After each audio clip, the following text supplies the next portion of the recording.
एक क्वेश्चन के साथ आपको छोड़े थे, बनाए हैं?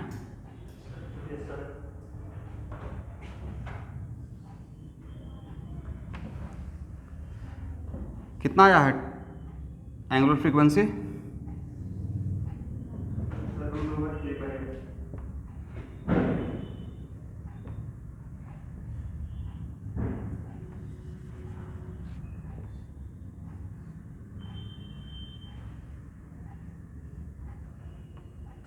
यहाँ देखिए स्टूडेंट, एक्चुअल में जब इसका फ्री बॉडी, ये फ्रिक्शनलेस सरफेस है, ठीक है, ये है mg, ये है n, और कौन सा फोर्स लग रहा होगा? F spring. रेस्ट में है तो यही मेरा इक्विलिब्रियम पॉइंट हो गया, राइट। और इस डायरेक्शन को फॉर सेक ऑफ सिंप्लिसिटी मैं एक्स एक्सिस मान लेता हूँ, मेरा वाई एक्सिस है, और यहाँ पे x इक्वल टू 0 ही कर लेते हैं जहाँ पे रेस्ट में है। x इक्वल टू 0 कहीं पे भी मान सकते हैं। और मान ले अब यहाँ पे अगर देखेंगे तो सारे फोर्स के कंपोनेंट को अगर डाउन अलोंग द इंक्लाइन करेंगे तो क्या रहेगा? mg sine theta minus F spring equal to 0। इसका मतलब है कि mg sine theta equal to क्या हो जाएगा? एफ स्प्रिंग, मतलब k into what? l, where l क्या है? Elongation with respect to natural length, elongation with respect to, यहाँ तक आ जाइए।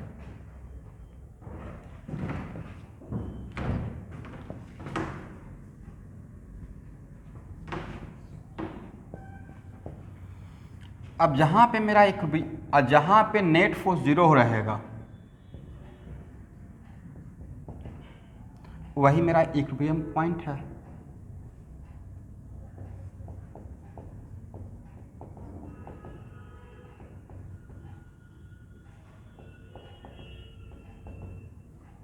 ठीक है, अब यहाँ से थोड़ा और इलोंगेट करते हैं, यहाँ पे ले आते हैं, और x इक्वल टू एक्स,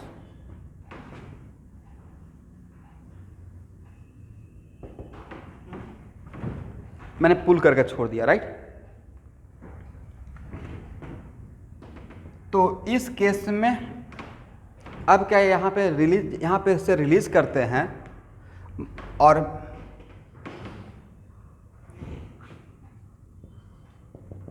मैं मान के चलता हूँ कि मेरा मैक्सिमम इसमें स्ट्रेचिंग यहाँ तक हो सकता है। तो अगर x इक्वल टू प्लस है तो ऊपर भी क्या रहेगा? माइनस से तक जाएगा, प्लस से माइनस है।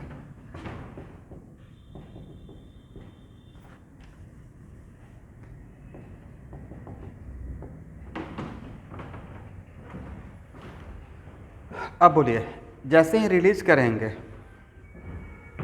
यहाँ से, ठीक है,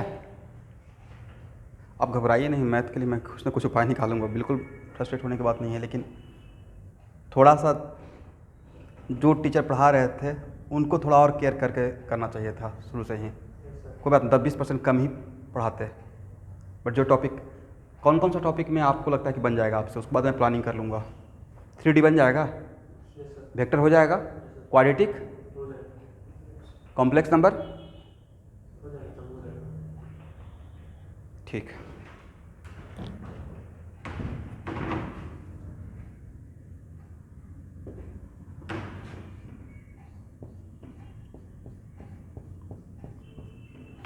यहाँ देखिए, अब इस पे अगर फ्री बॉडी डायग्राम बनाएंगे तो आपको नहीं लगता है कि यहाँ पे स्प्रिंग फोर्स बड़ा हो गया?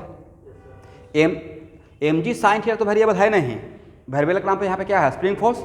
अब कौन सा फोर्स बड़ा हो गया है? Spring force. तो उस टाइम पे सारे फोर्स को, तो अब यहाँ पे अगर नेट फोर्स लिखिएगा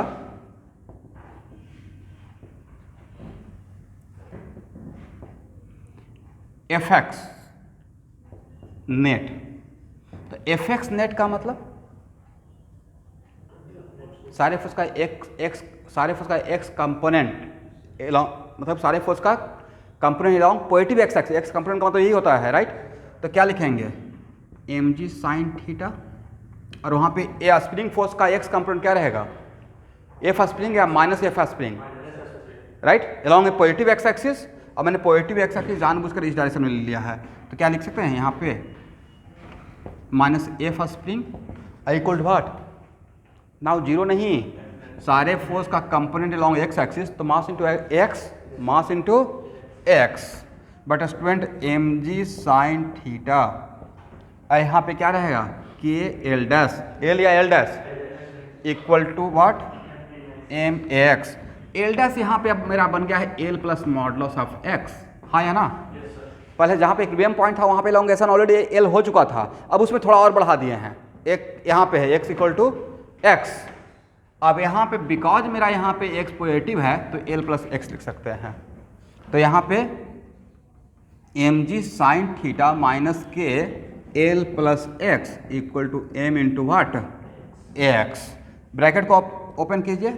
एम जी साइन थीटा अब माइनस के एल अब minus K X equal to what M X, A और एक तो कैंसिल ना, राइट, तो बचा क्या X equal to minus K by M into x,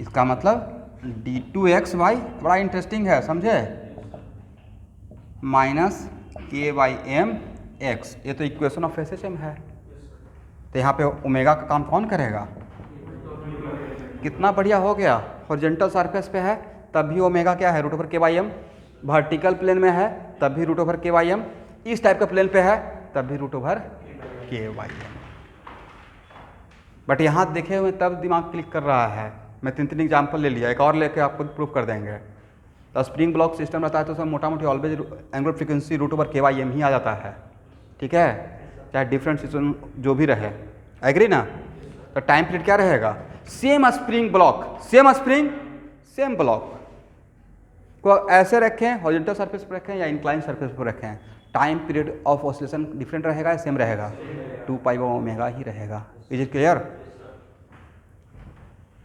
ये लिख लीजिएगा, बढ़िया प्रॉब्लम है।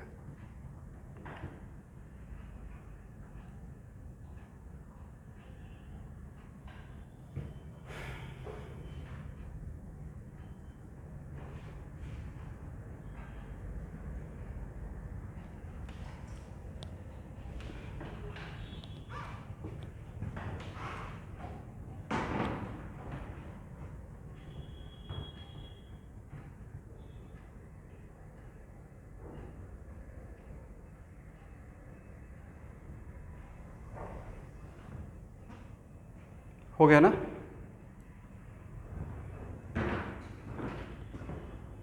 ओके, इसको हटाएं,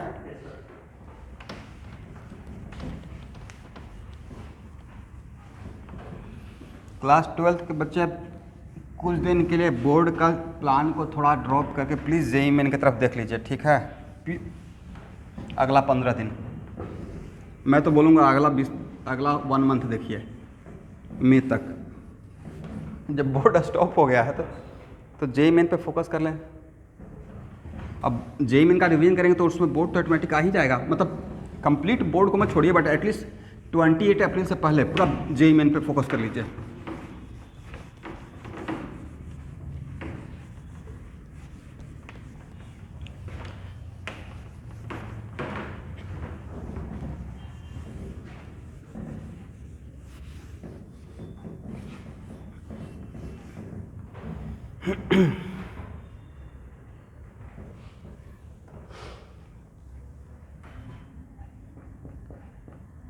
देखिए इसी टाइप का क्लास 12 का स्टूडेंट आपको एक एग्जांपल याद आ जाएगा, सेम एक प्रॉब्लम था एच.सी. वर्मा के इलेक्ट्रोस्टैट में, क्वेश्चन नंबर 52 या 50 ऐसा ही कुछ इसका नंबर रहा होगा, और इसमें एक स्प्रिंग ब्लॉक सिस्टम था और यहाँ पे एक क्यू चार्ज रखा हुआ था, एग्री, और एक यूनिफॉर्म इलेक्ट्रिक फील्ड था, यूनिफॉर्म इलेक्ट्रिक फील्ड, एग्री, और ए है मेरा नेचुरल लेंथ,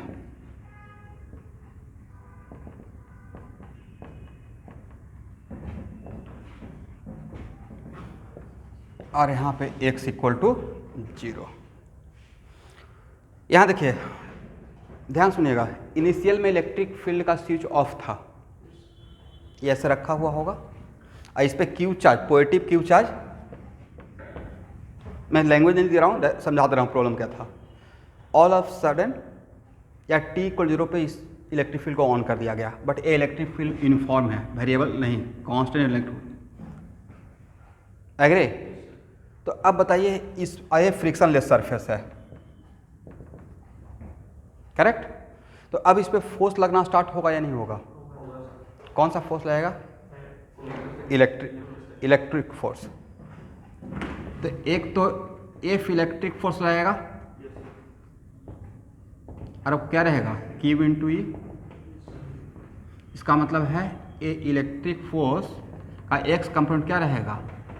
QE। बट जैसे ही इस फोर्स की वजह से इस तरफ चलना स्टार्ट होगा तो स्प्रिंग फोर्स भी लगना स्टार्ट हो जाएगा। और ये फोर्स वेरिएबल है या कांस्टेंट है? कांस्टेंट है। डैम श्योर एक ऐसा जगह आएगा जहाँ पे नेट फोर्स क्या हो जाएगा? 0, राइट? मान लेते हैं वो पॉइंट मेरा ए है, वो मेरा पॉइंट क्या है? ए। एग्री?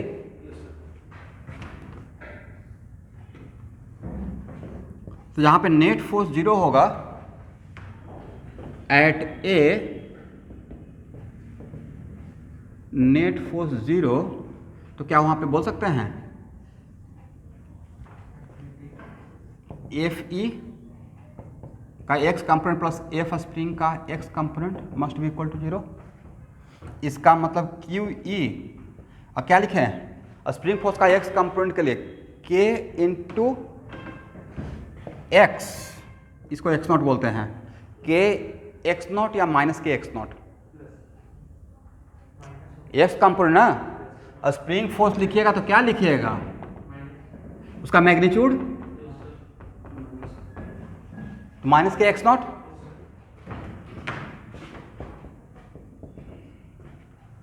इसका मतलब यहां पे एक्स नॉट इक्वल टू क्या रहा? यहां तक आ गए? अब स्टूडेंट, इस पॉइंट को अगर हम लोग बी बोलते हैं या तो बी से ए तक आपका ब्लॉक एक्सेलरेटेड था। बोलिए क्यों? बी से ए तक में वेलोसिटी का डायरेक्शन इधर, राइट? और नेट फोर्स भी इधर ही था ना। धीरे धीरे स्प्रिंग फोर्स बड़ा होता चला गया, तब जाकर यहाँ पे 0 हुआ। इसलिए बी से ए तक आपका ब्लॉक एक्सेलरेटेड था, राइट? इसका मतलब यहाँ पे आकर रुकेगा क्या? या यहाँ पे मैक्सिमम स्पीड रहा होगा? यहाँ पे आकर ये रुकने वाला नहीं है, इसको क्रॉस कर जाएगा। बट जैसे ही ए को क्रॉस करेगा तो ए से सी के बीच में वेलोसिटी का डायरेक्शन, और यहाँ पे नहीं रहता समवेयर जाकर कम्स इनटू रेस्ट, ये कहीं पे आकर क्या हो जाएगा? Comes into rest. तो मान लेते हैं कि यहाँ पे अगर Vx 0 है, अगर वेलोसिटी यहाँ पे 0 हो गया और अगर ऐसे हम करेगा तो वेलोसिटी तो 0 एक्सट्रीम पोजीशन पे ही होता है। और किससे किसके बीच का गैप को बोलते हैं? एम्पलीट्यूड। मीन इक्विलिब्रियम पोजीशन से एक्सट्रीम पोजीशन, राइट? तो ये तो डैम से रखिए, ये मेरा इक्विलिब्रियम पोजीशन रहने वाला है, राइट? एग्री? तो अब हम लोग को देखना है कि एक्चुअली इक्विलिब्रियम पोजीशन तो निकल गया, कहाँ से? नेचुरल लेंथ से कितना डिस्टेंस पे? नेचुरल लेंथ से कितना डिस्टेंस पे? QE/K। अगर मैं यहाँ से यहाँ तक का डिस्टेंस आपको बता दूँ, कहाँ से कहाँ तक का? B से C के बीच में, तो B से C में से अगर AB को माइनस कर दीजिएगा तो वही तो ये गैप रहेगा, राइट? और इसी को हम लोग क्या बोल देंगे? एम्पलीट्यूड बोल देंगे, राइट? एग्री? तो पहले हम लोग जहाँ से स्टार्ट किए हैं, ध्यान से सुनिएगा, जहाँ से स्टार्ट किए हैं वहाँ पे वेलोसिटी क्या था? 0। और जहाँ पे ख़त्म करने वाले हैं वहाँ पे वेलोसिटी क्या है? 0। तो क्या वर्क एनर्जी थ्योरम लगा सकते हैं? ज़्यादा generalise conservation of mechanical energy है या ज़्यादा जनरलाइज वर्क एनर्जी थ्योरम था? तो work done by all the forces equal to what? Change in kinetic energy, right?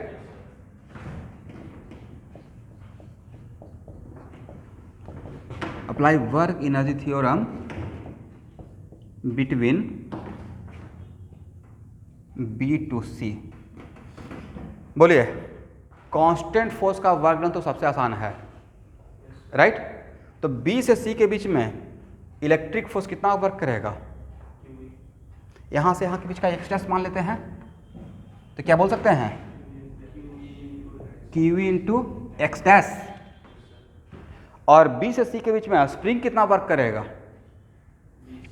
ए था नेचुरल लेंथ, और यहाँ पे कितना है, तो बी से सी जाना प्योर इलोंगेशन, तो पॉजिटिव वर्क या निगेटिव वर्क, -12 के right equal to what, 0। Imply कितना, एक्स डैश इक्वल टू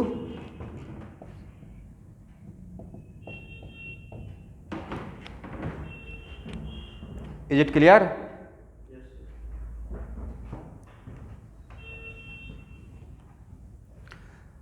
तो बोलिए एम्पलीट्यूड कितना हो जाएगा सर, 2QE/K अब -x0, ये वैल्यू कितना आ जाएगा, QE/K। अब अगर जहाँ तक मुझे ख्याल है, पक्का आपको इस एग्जाम्पल का ख्याल आ जाएगा। यहाँ देखिए, यहाँ देखिए, इसमें भी नेचुरल लेंथ कितना था, L, यहाँ पे ऑल ऑफ सडन छोड़े थे, तो कहाँ पे जाके रुक गया था, इसमें किसकी वजह से नीचे आ रहा था, mg के वजह से। इसमें किसके वजह से जाना शुरू कर दिया, QE के वजह से। तो नहीं था mg का काम वहाँ पे QE कर रहा है, mg का काम कौन कर रहा है, mg भी कांस्टेंट, QE भी कांस्टेंट, राइट। और यहाँ से यहाँ ये मान लेते इसको B, ये A, तो क्या यहाँ A पे रुकेगा, राइट। और यहाँ से यहाँ के बीच का गैप कितना आया था, 2mg/k, तो यही तो मेरा एम्पलीट्यूड था, mg/k। तो नहीं था कि A और A बिल्कुल सेम टाइप ऑफ प्रॉब्लम है, डिफरेंट टाइप है, या बिल्कुल सेम टाइप प्रॉब्लम है, सेम टाइप प्रॉब्लम है। और थोड़ा देर में देखिए प्रूव कर देंगे, इसका भी ω√k/m ही रहेगा, इसका भी ओमेगा क्या रहने वाला है, √k/m। यहाँ तक समझ में आ गया। एक एच वर्मा का भी इलेक्ट्रोस्टैट सॉल्व कर दिए, एम्पलीट्यूड निकालने का बोला गया था, एम्पलीट्यूड कितना रहेगा, QE/km रहेगा। तो एम्पलीट्यूड निकालने के लिए मैंने क्या किया, पहले मीन पोजीशन खोजा और फिर एक्सट्रीम पोजीशन खोजा जहाँ से सफ़र स्टार्ट हुआ था, और इस पूरे में से इसको माइनस कर दिए, मुझे मीन से एक्सट्रीम का लेंथ पता चल गया, distance, that is called what, amplitude. Okay, यहाँ तक आइए, यहाँ तक हो गया। तो ए प्रॉब्लम और ए प्रॉब्लम बिल्कुल डिटो सेम प्रॉब्लम था।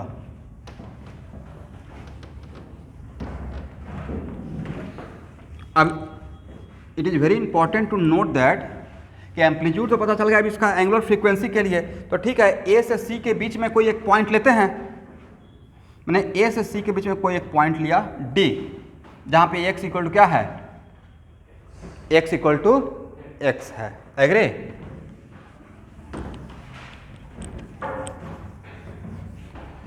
तब यहाँ पे फोर्स का फ्री बॉडी डायग्राम ड्रॉ करते हैं ब्लॉक का। कौन कौन सा फोर्स, एक तो mg रहेगा, इसका कोई मतलब नहीं है, फिर भी एक तो इलेक्ट्रिक फोर्स रहेगा, और एक कौन सा फोर्स, स्प्रिंग फोर्स। सारे फोर्स का एक्स कंपोनेंट, तब क्या लिखेगा सर, Fe और -F spring equal to what, और Fe के बदले QE और F स्प्रिंग के बदले कितना,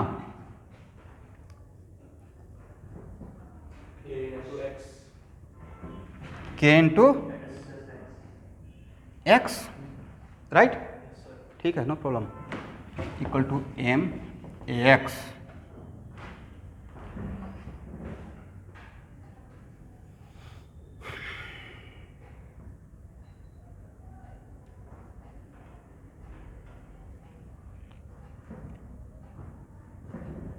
हो गया ना।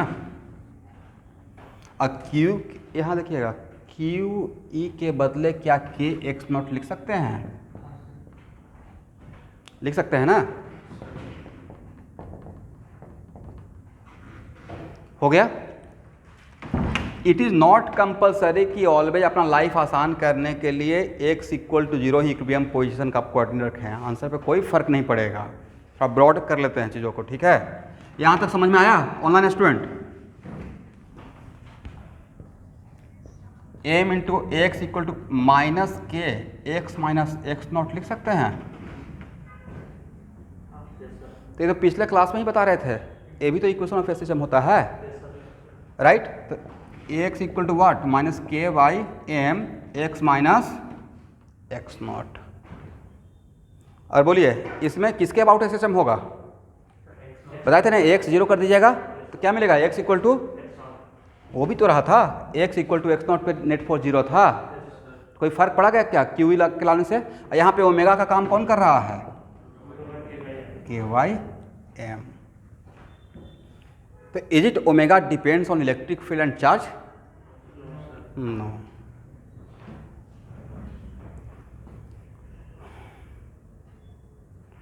इसका मतलब है सर स्प्रिंग ब्लॉक सिस्टम रहेगा तो कोई दूसरा भी फोर्स रहेगा, बट ओमेगा पे कोई फर्क नहीं पड़ रहा है।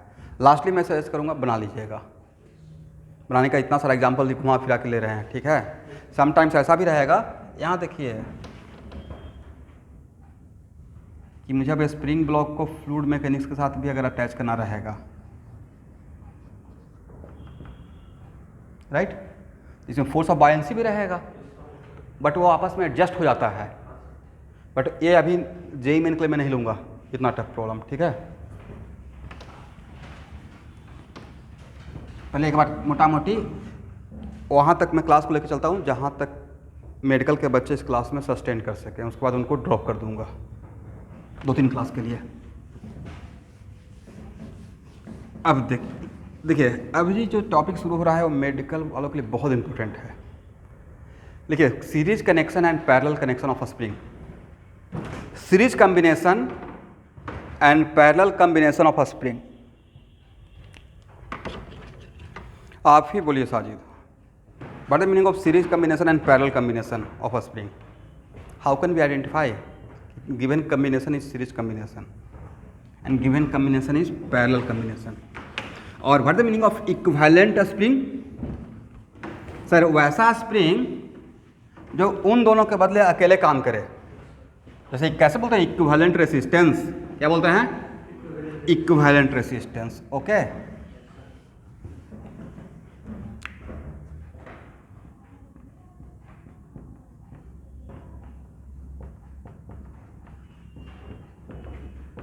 सीरीज कॉम्बिनेशन ऑफ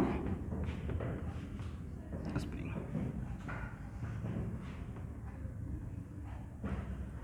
ठीक है।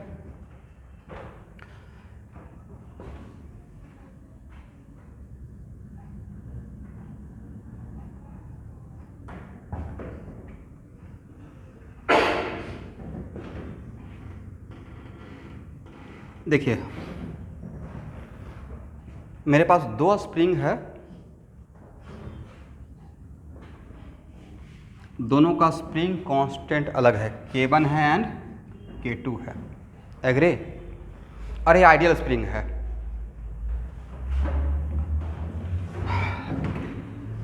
और यहाँ पे एक फोर्स F लगा रहे हैं और यहाँ भी F लगा रहे हैं, बाद में कंक्लूड कर देंगे। सीरीज कॉम्बिनेशन की कोई भी 2 स्प्रिंग में अगर फोर्स, दोनों स्प्रिंग में अगर स्प्रिंग फोर्स का वैल्यू अगर सेम है, क्या है, सेम है, बट उसमें स्ट्रेचिंग, इलोंगेशन या कंप्रेशन अगर डिफरेंट है, अब फोर्स सेम है, तो वो एक्चुअली सीरीज कॉम्बिनेशन का कैरेक्टर होता है। इसका मतलब है कि अगर इसमें पूछेंगे स्प्रिंग फोर्स, इसमें पूछेंगे स्प्रिंग फोर्स, तो एक बार प्रूफ कर लेते हैं। मैं कोई चीज़ आपको समझाने के लिए, आप लोग ऑनलाइन के बच्चे खासकर मेडिकल वाले, लास्ट में तो आपका लाइफ इजी हो ही जाएगा, बट यहाँ देख लीजिए, एग्री। तो मान लेते हैं कि ए पॉइंट मेरा है ए पॉइंट है बी और ए पॉइंट है सी, करेक्ट। तो एक्चुअल में अगर आप पॉइंट सिर्फ इस हुक का फ्री बॉडी डायग्राम बनाएंगे, अगर इस हुक का, हुक सी का अगर फ्री बॉडी डायग्राम बनाते हैं तो इस पे कौन कौन सा फोर्स, एक तो F और दूसरा रहेगा K2X2, where X2 is the elongation in second spring, right. इसका मतलब F equal to what, K2X2, agree. यहाँ तक हो गया, सब लोग समझते रहिएगा। अब अगर इस पूरे यहाँ से यहाँ तक का फ्री बॉडी डायग्राम बनाते हैं, पूरे का अगर फ्री बॉडी डायग्राम बनाते हैं तब कौन कौन सा फोर्स, या नहीं तो सिर्फ पॉइंट, इस पॉइंट बी का ही बनाते हैं, छोड़िए उतना। अगर पॉइंट बी का ही बनाते हैं तो पॉइंट बी पे तो नेट फोर्स 0 है, इक्विलिब्रियम में, तो हर पॉइंट इक्विलिब्रियम में रहेगा। किसी पॉइंट का भी तो फ्री बॉडी डायग्राम बना सकते हैं। तो पॉइंट बी पे कौन कौन सा फोर्स, तो सर पॉइंट बी पे 2 स्प्रिंग फोर्स लग रहा है, एक स्प्रिंग फोर्स 2 और एक स्प्रिंग फोर्स 1, और दोनों का मैग्नीट्यूड डिफरेंट रहेगा, सेम रहेगा, इक्विलिब्रियम में है ना, ऐसे स्ट्रेच करके पकड़े हुए हैं, राइट। तो क्या यहाँ पे बोल सकते हैं K1 x1 equal to what, K2 x2। इसका मतलब इक्वेशन फर्स्ट और सेकेंड को अगर मिला दिया जाए तो क्या यहाँ पे लिख सकते हैं F equal to K1 x1 equal to what, K2 x2। यहाँ तक आ जाइए, एग्री।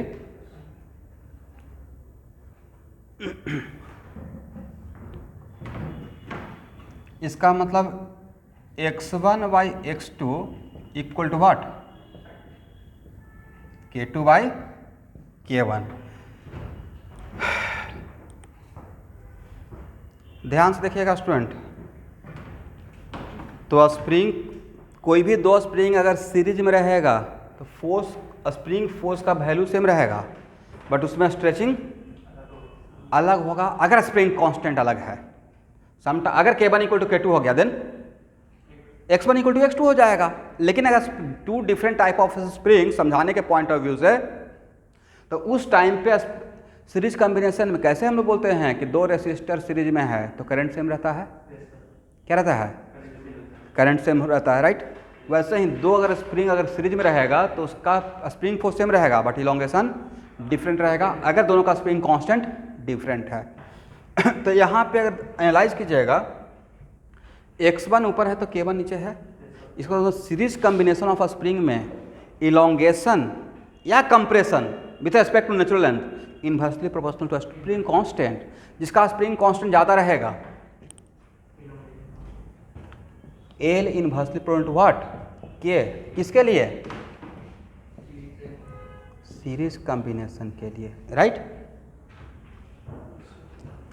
इसका मतलब जिसका स्प्रिंग कांस्टेंट ज़्यादा, ये तो यहाँ से पता चल रहा है, जिसका K1 ज़्यादा था x1 कम रहेगा, क्योंकि दोनों का प्रोडक्ट, यहाँ देखिए दोनों का प्रोडक्ट क्या होना है, सेम होना है। यहाँ तक समझ में आ गया।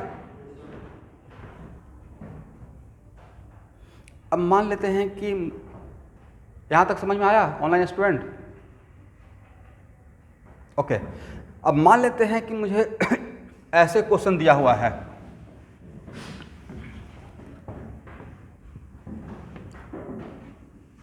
समथिंग लाइक दिस, इसका टाइम पीरियड निकालना है। ये है K1 और ये क्या है K2, राइट। तो इसका टाइम पीरियड निकालना है तो हम लोग क्या सोचेंगे, हम लोग सोचेंगे कि इन दोनों स्प्रिंग के बदले एक ऐसा स्प्रिंग जो इन दोनों का काम करता।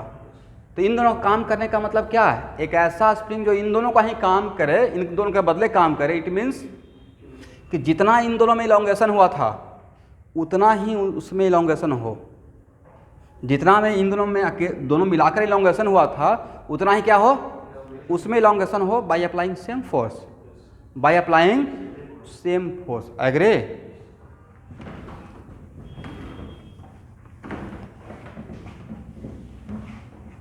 अब ऐसे का क्वेश्चन में छोड़ के आइएगा, क्योंकि काउंटर दूसरे पे बोलने से अच्छा है क्या खुद को कवर कर लें। 2 सब्जेक्ट पे है ना ग्रेप, आपका क्या अभी तक से 80% सिलेबस नहीं कवर है, तो उतना से तो 80% कवर है, तो उतना से अच्छा खासा मार्क्स आ सकता है।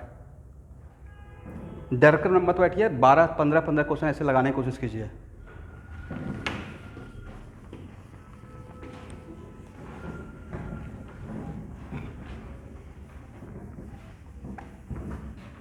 क्योंकि आप अपना जहाँ से सफ़र स्टार्ट किए थे वो मैं जानता हूँ, प्रोजेक्टाइल में क्या क्या क्वेश्चन कहाँ से कौन कौन टीचर क्या पढ़ा रहा था, याद है ना, मुझे फ़ोन करके बोल रहे थे। तो सोचिए कैसे कैसे लोग प्रेजेंट हैं।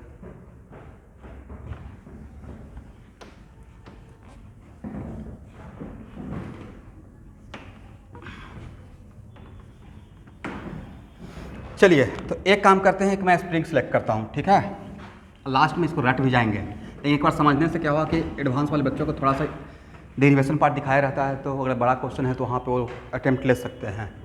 तो एक मैंने स्प्रिंग ले लिया और इस स्प्रिंग का क्या नाम दिया,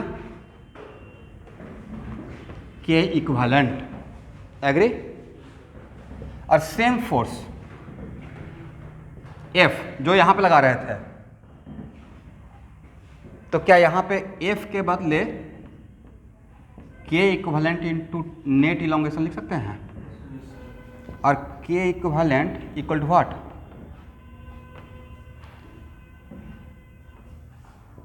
F spring equal to K equivalent कितना, x1 प्लस x2। यहाँ तक आइए।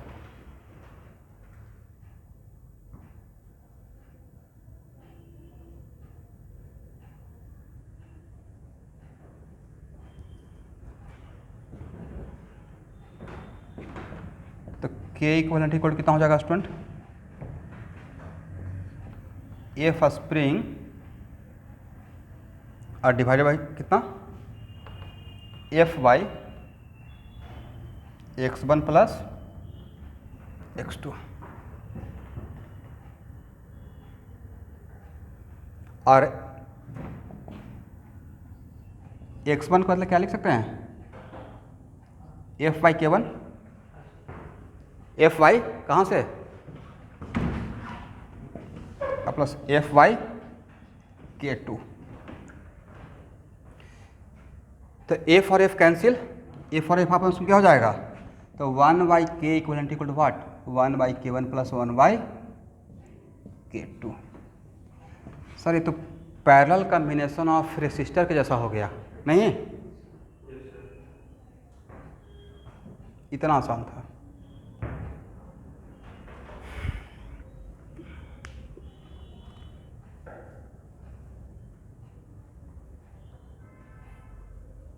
ये मेडिकल के लिए बहुत इम्पोर्टेंट है, बहुत इम्पोर्टेंट है, नहीं?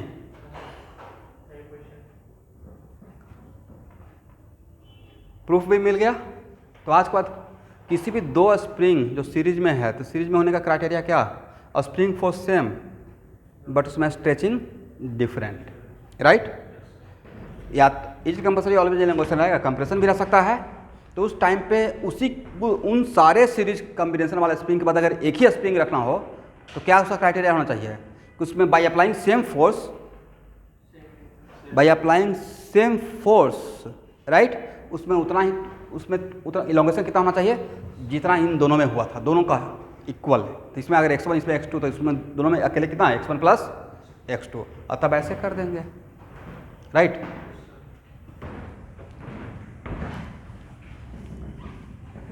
इज इट कंपल्सरी ऑलवेज दो ही स्प्रिंग रहेगा, तीन भी तो रह सकता है। इसका मतलब ये आपको शॉर्ट नोट्स में हो गया आज के बाद, 1 by K equivalent equal to what, 1 by K1 plus 1 by K2, मतलब sum of 1 by KI, right. किसके लिए, सीरीज के लिए।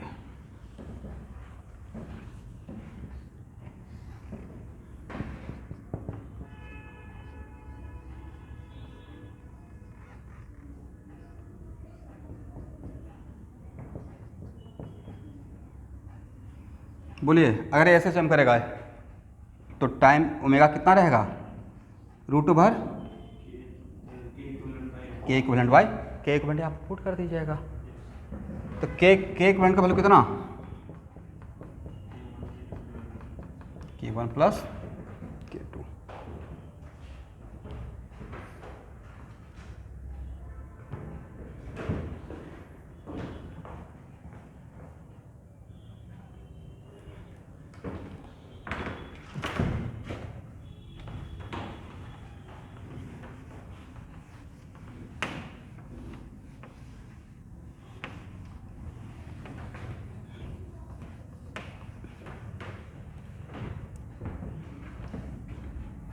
अब लिखिए parallel combination of spring.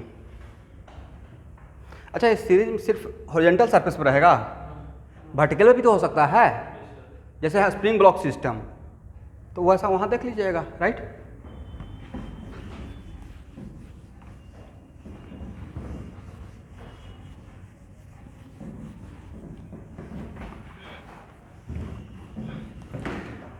Armaan Alam join किए हुए हैं। एसएसएम कवर करने के बाद फिजिक्स का दुनिया में बस एक ही टॉपिक बचेगा, दैट इज कॉल्ड वेव, नहीं, wave in string, wave in sound and wave theory of light. तब मेरे तरफ से फिजिक्स मतलब जेई मेन तक के लिए ओके। बाकी रोटेशन ख़त्म नहीं हुआ है, रोटेशन का प्रॉब्लम बाकी है, ठीक है। यहाँ कम से कम तो 2-3 क्लास का और प्रॉब्लम, लेकिन मुझे लगता है कि जेई मेन के लिए मोटा मोटी हो चुका है।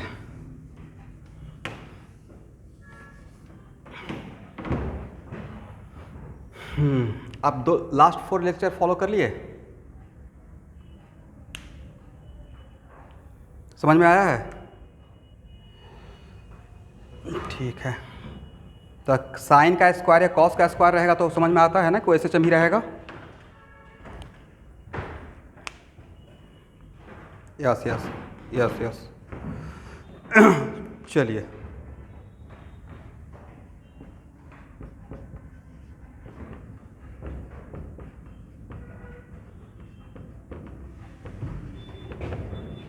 Parallel combination of spring.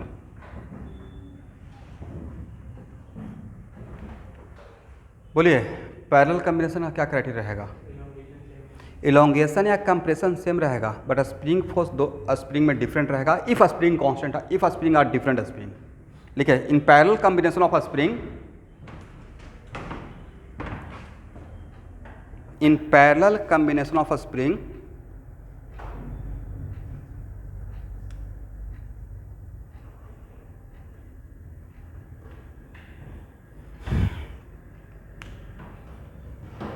spring force are different,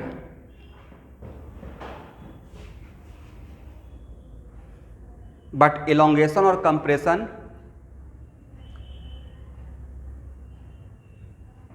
are same.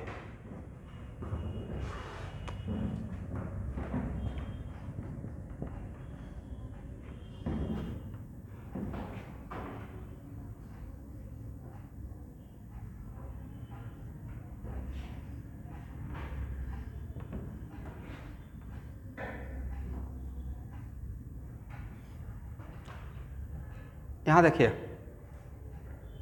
2 spring ऐसे अटैच कर दिए, ठीक है, और दोनों different quality of spring, agree. अगर इसको पुल करके यहाँ लाते हैं, यहाँ से यहाँ तक लाते हैं, तो दोनों में अरे यहाँ पे ये अपना दोनों अपना नेचुरल लेंथ में था, दोनों में स्ट्रेचिंग एलोंगेशन तो सेम रहा, but what about spring force अलग अलग रहा। तो इस ब्लॉक पे इस ब्लॉक पे नेट स्प्रिंग फोर्स कितना लगा? F spring net spring force अब आपको देखना है। तो net spring force sir direction देखिए तो डिफरेंट है या सेम है? एक बात ख्याल रखिएगा, अगर 2 स्प्रिंग पैरेलल में है तो दोनों का स्प्रिंग फोर्स का डायरेक्शन सेम रहेगा उस ब्लॉक पे, जिस ब्लॉक पे आप सोच रहे हैं, राइट। तो देखिए, तो दोनों का स्प्रिंग फोर्स तो क्या लिख सकते हैं? F spring 1 plus F spring 2। Direction different है या सेम है? सेम है। K1 L अब प्लस व्हाट? K2 L। अब what the meaning of equivalent spring? तो सर इक्विवेलेंट स्प्रिंग का मतलब ये हुआ कि इस 2 स्प्रिंग के बदले बस एक बड़ा सा, एक बढ़िया ज़्यादा स्ट्रेंथ का, नहीं, के इक्विवेलेंट मतलब इन दोनों के बदले एक ही स्प्रिंग लें, बट वो इस इलोंगेशन के लिए इतना ही बड़ा फोर्स दिखाए जितना ये दोनों मिलकर लगा रहा है, राइट। तो एफ स्प्रिंग इक्वल टू क्या लिख सकते हैं? के इक्विवेलेंट इंटू एल, के इक्विवेलेंट इंटू एल, और ए वैल्यू इसके बराबर रहना पड़ेगा, हाँ या ना। इक्विवेलेंट का मतलब 2 के बदले अकेले काम करे, क्या लिख सकते? K1 L1 plus K2 K1 L plus K2 L, L और L आपस में कैंसिल, देन K इक्वल कितना हो जाएगा? पहचाने का तरीका पैरेलल रहेगा तो जिस ब्लॉक पे या जिस सिस्टम पे आप सोच रहे हैं अगर पैरेलल रहेगा, दोनों पे स्प्रिंग फोर्स का डायरेक्शन भी सेम रहेगा। जैसे ब्लॉक पे मैं देख रहा हूँ डायरेक्शन क्या है, सेम है। पैरेलल में इज इट कंपलसरी है कि दोनों स्प्रिंग में ऑल द टाइम इलोंगेशन ही होगा? इट माइट बी ऐसे किसी एक में इलोंगेशन दूसरे में कंप्रेशन, बट दोनों का अमाउंट सेम रहेगा और उस ब्लॉक पे स्प्रिंग फोर्स का डायरेक्शन भी सेम रहेगा जो एग्जीक्यूट करेगा सिस्टम, राइट। तो ये किसके जैसा हो गया सर? ये तो पक्का मोटा मोटी रेसिस्टर के जैसा हो गया, इलेक्ट्रिसिटी नहीं। पैरेलल रहेगा तो सबको जोड़ देना है।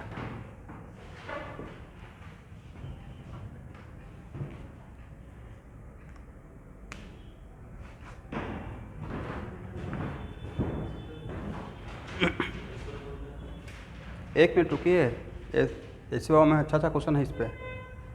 कि होता क्या है कि हम लोग थोड़ा सा सीखने के बाद फिर कॉन्सेंट्रेशन डिस्टर्ब कर लेते हैं। यहाँ तक समझ में आ गया आपको?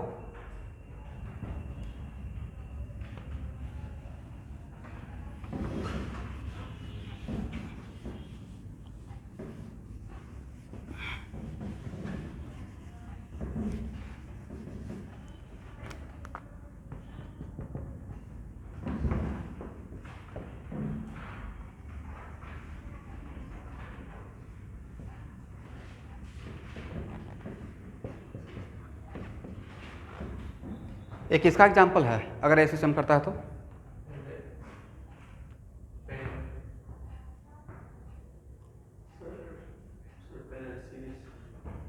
क्या बोल रहे हैं?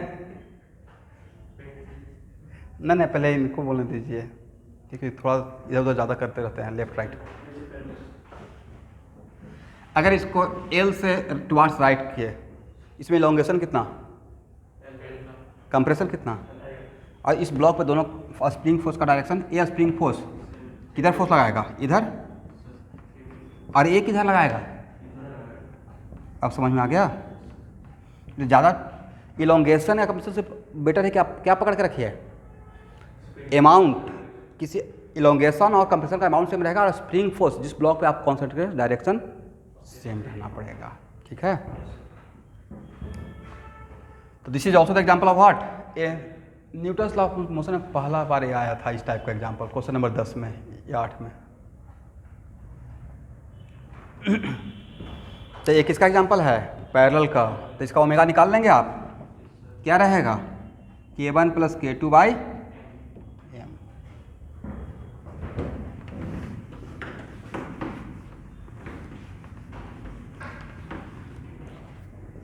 और साजिद अगर जेई मेन में अगर ऐसा आ गया तो क्या करोगे?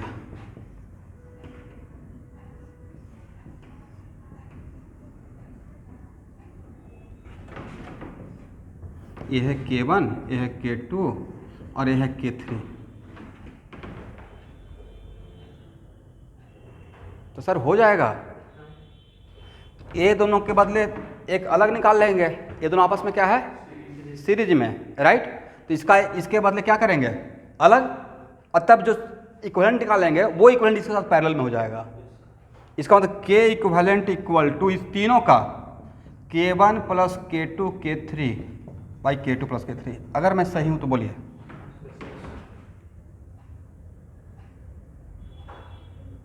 ऑनलाइन क्या स्टूडेंट देखिए तो सही है, तो ओमेगा निकल जाएगा। ये तो बच्चों का गेम हो गया, लेकिन मेडिकल का यही लेवल है, मेडिकल में ये ऐसे ही आएगा ना।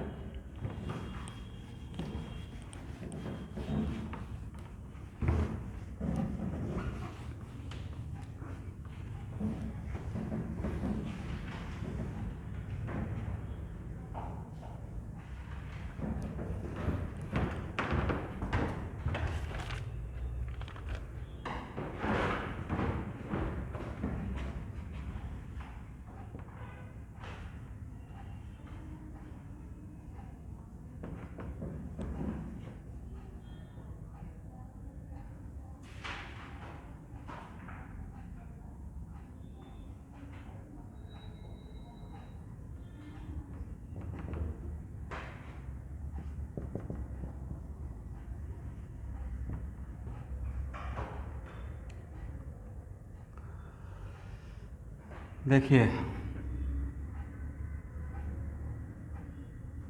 मानते हैं K1 है, K2 है, K3 है, 120 120 120, कितना डिग्री पे, एंगल पे, कुछ दूसरा एंगल भी हो सकता है। चलिए मैं भी एक होमवर्क देकर छोड़ देता हूँ, 120 120 और 120। तब इन, और अगर इसको थोड़ा सा इस तरह से में स्ट्रेच करके छोड़ देते हैं, initially so all are in natural length, तब इसका ओमेगा निकालना है। ओमेगा निकलेगा तो टाइम पीरियड निकल जाएगा। आप लोग सॉल्व करने, डेरिवेशन करने की कोशिश करेंगे।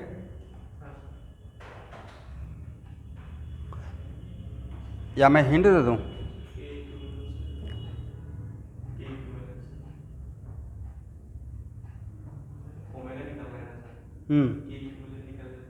हाँ वही तो के इक्विवेलेंट कैसे निकालेंगे वही मुझे समझ नहीं आ रहा है। ट्राई कीजिएगा, सॉल्यूशन बनाते बता देंगे तो मज़ा नहीं आएगा। ठीक है, इस टाइप का बहुत सारा एग्जाम्पल HCV में है, तो कल के क्लास में इस टाइप का मैं खुद एग्जाम्पल ले लूँगा।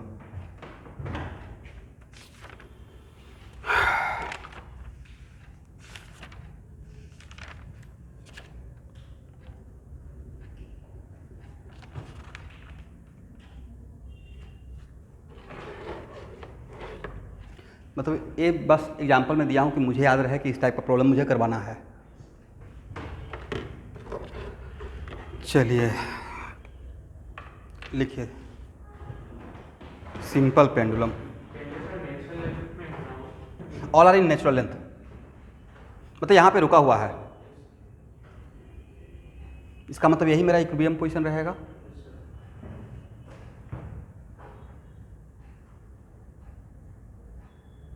आप लोग को हिंट दे दें क्या?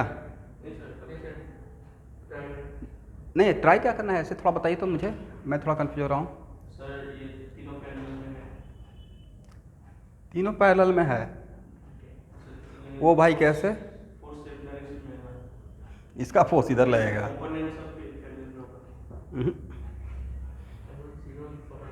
इसका जो स्प्रिंग फोर्स रहेगा उसका दो कंपोनेंट इधर और इधर, इसका स्प्रिंग फोर्स का दो कंपोनेंट इधर और वर्टिकल वाला कैंसिल आउट होगा।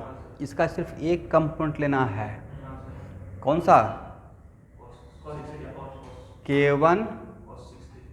यस, तो मैं थोड़ा हिंट दिया हूँ, बाकी ट्राई कीजिए, नहीं तो पूरा सॉल्यूशन ही हो जाएगा।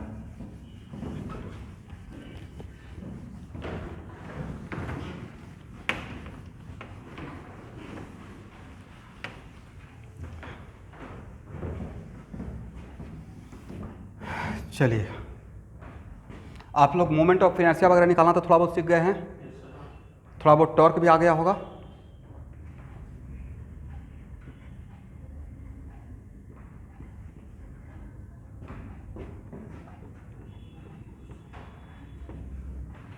सिंपल पेंडुलम,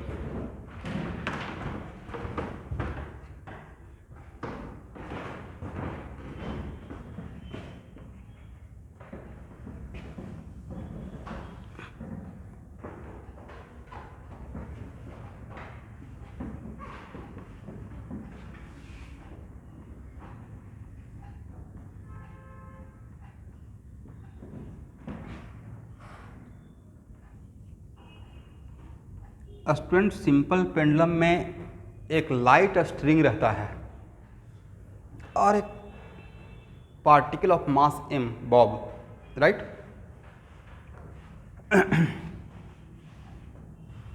और ये मेरा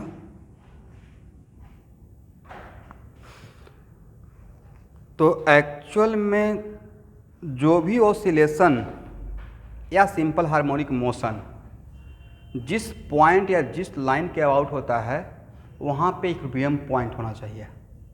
इक्विलिब्रियम पॉइंट पे क्या क्या जीरो होना चाहिए? नेट फोर्स और नेट टॉर्क। अभी तक टॉर्क का बात हो नहीं रहा था, ये टॉर्क ला नहीं रहे थे, बट मान लेते हैं कि यहाँ से ये यहाँ आ गया और ये इस तरीके से ऐसे ऐसे कर रहा है और यहाँ पे है एंगल थीटा, यहाँ से यहाँ तक क्या है? Angle theta. एग्री? तो इस केस में जब भी आपको रोटेशनल मोशन का अगर एनालिसिस करना है तो उस टाइम पे कुछ तो एक साइन कन्वेंशन लेना पड़ेगा। जैसे मैं पॉजिटिव एक्स एक्सिस मानता था, वैसे यहाँ पे काम अरे है मेरा पॉइंट ऑफ सस्पेंशन, याद रखिएगा इसे क्या बोलते हैं, पॉइंट ऑफ सस्पेंशन। एग्री? तो एक्चुअल में हम लोग भी यहाँ पे डायरेक्शन एक एडॉप्ट करेंगे। मैं मान रहा हूँ कि एंटी क्लॉकवाइज को मैं क्या ले रहा हूँ, पॉजिटिव। तो मेरे कन्वेंशन के अकॉर्डिंग क्लॉकवाइज जो भी रहेगा वो क्या रहेगा, निगेटिव रहेगा, राइट। तो अब यहाँ पे इसका अगर फ्री बॉडी डायग्राम देखते हैं तो एक तो mg लगेगा और एक टेंशन लगेगा, राइट। एग्री? और इसका लेंथ है L।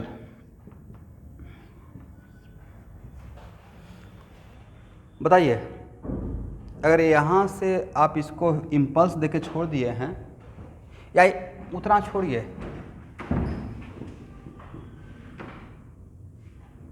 आप यहाँ पे ही थीटा नॉट पे ला के रिलीज कर दिए, और अगर वैक्यूम है, एयर रेसिस्टेंस नहीं है, मतलब डंपिंग एसएचएम या डंपिंग ऑसिलेशन अगर नहीं हो रहा है, डैम्पिंग मतलब वैक्यूम अगर है, तो यहाँ से यहाँ तक फिर से थीटा नॉट पे पहुँच जाएगा।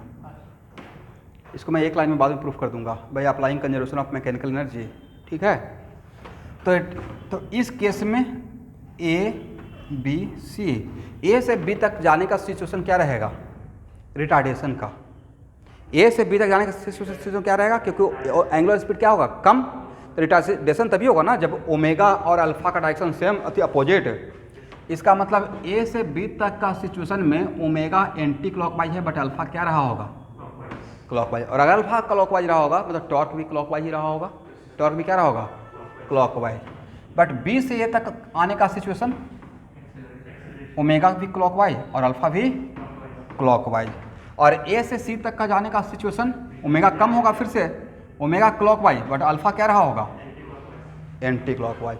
ए से सी तक जाएगा तो ऑब्वियसली ओमेगा क्लॉकवाइज ना, और सी से ए तक आने का सिचुएशन ओमेगा एंटी क्लॉकवाइज और अल्फा भी क्या, एंटी क्लॉकवाइज। इसका मतलब यहाँ भी सेम सिचुएशन, मीन से एक्सट्रीम जाएंगे रिटार्डेशन, और एक्सट्रीम से मीन की तरफ आएंगे तो एक्सेलरेशन। हाँ है ना, दिखाइए।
हो गया?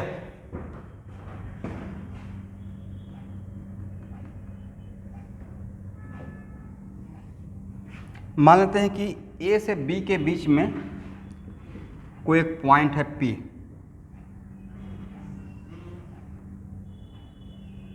और इस पे दो फोर्स लग रहा है, mg और टॉर्क। ये है मेरा पॉइंट ऑफ सस्पेंशन O।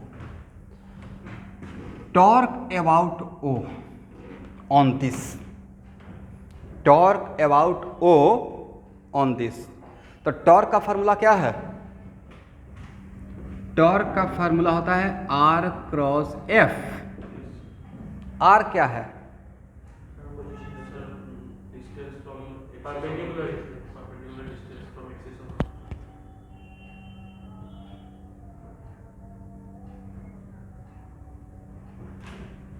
ये फार्मूला यहाँ से टॉर्क स्टार्ट होता है, आर परपेंडिकुलर डिस्टेंस,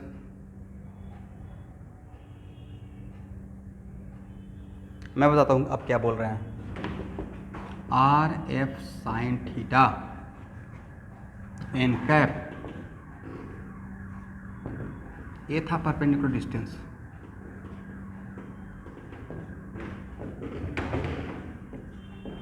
नहीं समझे? This is the perpendicular distance, हाँ या ना? तो आप इसको आर को कैसे बोल दिए परपेंडिकुलर डिस्टेंस? आर क्या है भाई? फार्मूला लिखेंगे तो फार्मूला का मीनिंग भी तो समझेंगे, नहीं समझेंगे तो टीचर से पूछेंगे कि आर आप लिखे हैं, आर आर पोजीशन एब्सोल्यूट होता है क्या? किसी के रेस्पेक्ट में लेते हैं। आर क्या सर? आर है पोजीशन वेक्टर, यहाँ पे टॉर्क में एफ होता है, टॉर्क में न्यूटन्स लॉ ऑफ मोशन में ये बात इंपॉर्टेंट नहीं था कि सिस्टम पे कहाँ पे फोर्स लग रहा है, बट रोटेशनल डायनेमिक्स में ये बात बहुत इंपॉर्टेंट रोल प्ले करता है। Point of application of force, point of application of force. R क्या है? Position vector of point of application of force with respect to the point about which we have to find out the torque, right? मान लेते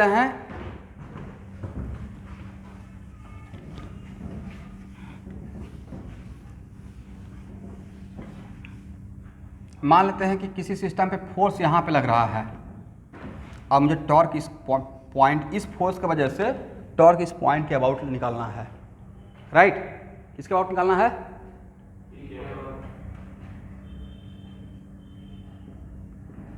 ऐसा nut bolt देखते होंगे, देखे ना fitter वगैरह में नट खोलने के लिए रेंच लगाते हैं, ऐसे ऐसे करके और इसको पकड़ के ऐसे रोटेट करते हैं, तो आप फोर्स यहाँ पे लगा रहे हैं, टॉर्क इसके अबाउट निकाल रहे हैं, इसको घुमा रहे हैं, राइट? वैसे ही मान लेते हैं point of application of force यहाँ पे है। अरे इतना तो एग्जाम्पल देखते हैं, गन्ना, पहले के ज़माने में गन्ने का खेती में जो रस निकलता था तो बैल चलाते रहता था, एक आर्म को ऐसे घुमाते रहता था फोर्स लगाकर, राइट? रोलर को। वैसे ही इसके अबाउट अगर इस फोर्स की वजह से टॉर्क निकालना है तो हम लोग, ए हो गया point of application of force, जहाँ पर फोर्स लग रहा है, point of application of force निकालना इसके अबाउट है, तो आर क्या रहेगा? या रहेगा position vector of point of application with respect to the point about which we have to find out the torque. ये दोनों के बीच का पोजीशन वेक्टर है, राइट? तो मान लेते हैं कि एंगल थीटा है, थोड़ा सा आज पहला क्लास है मेरी तरफ से टॉर्क का, मैं थोड़ा इंट्रोडक्शन कर लेता हूँ। तो ये मान लेते हैं कि और किसी वेक्टर को पैरेलल शिफ्ट कीजिएगा तो उस वेक्टर चेंज नहीं होता है, तो यहाँ पर थीटा ए है, तो टॉर्क अबाउट पॉइंट पी के लिए आर कहाँ से लेंगे? पी से पॉइंट ऑफ एप्लीकेशन तक का आर क्रॉस एफ, आई हो क्या जाएगा? आर एफ साइन थीटा, और ए क्रॉस बी में आर क्रॉस एफ में आर से एफ तक जाएंगे, तो क्या एंटी क्लॉकवाइज या क्लॉकवाइज?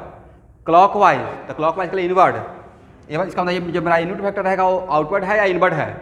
इनवर्ड है, और इन दोनों पे परपेंडिकुलर है, ये दो वेक्टर का क्रॉस प्रोडक्ट का प्रॉपर्टी है ए क्रॉस बी का, राइट? इसको आगे बढ़ाइए इस लाइन को, तो ये में है, एक कौन सा लाइन है? पॉइंट ऑफ एप्लीकेशन वाला line, point of application of, sorry, ये है फोर्स का डायरेक्शन का लाइन। कौन सा डायरेक्शन का लाइन? ये थीटा तो ये भी थीटा रहेगा, और इस पॉइंट से इस फोर्स के डायरेक्शन पे परपेंडिकुलर ड्रॉ कर दीजिए, तो एच अगर निकालिएगा इस राइट एंगल ट्रायंगल में तो आर साइन थीटा मिलेगा। क्या मिलेगा? इन दोनों को मिलाकर आप क्या लिख दीजिए? एफ डी एन, जहाँ डी क्या रहेगा? Perpendicular distance. तो ए बोले या ए बोले अलग बात या सेम बात, बट ओरिजिनल तो यही था। अब उसी को फास्ट होने के लिए हम लोग क्या करते हैं कि जिसके अबाउट टॉर्क निकालना वहाँ से परपेंडिकुलर डिस्टेंस ले लेते हैं, बट डायरेक्शन भी तो देखना पड़ेगा, तो डायरेक्शन को ऐसे देख लेंगे। Is it clear? तो चलिए नेक्स्ट क्लास यहाँ से यहाँ स्टार्ट करते हैं। अब समझ में आया टॉर्क का आर क्रॉस ए, तो आर क्या है? इज इट परपेंडिकुलर डिस्टेंस या इट इज पोजीशन वेक्टर?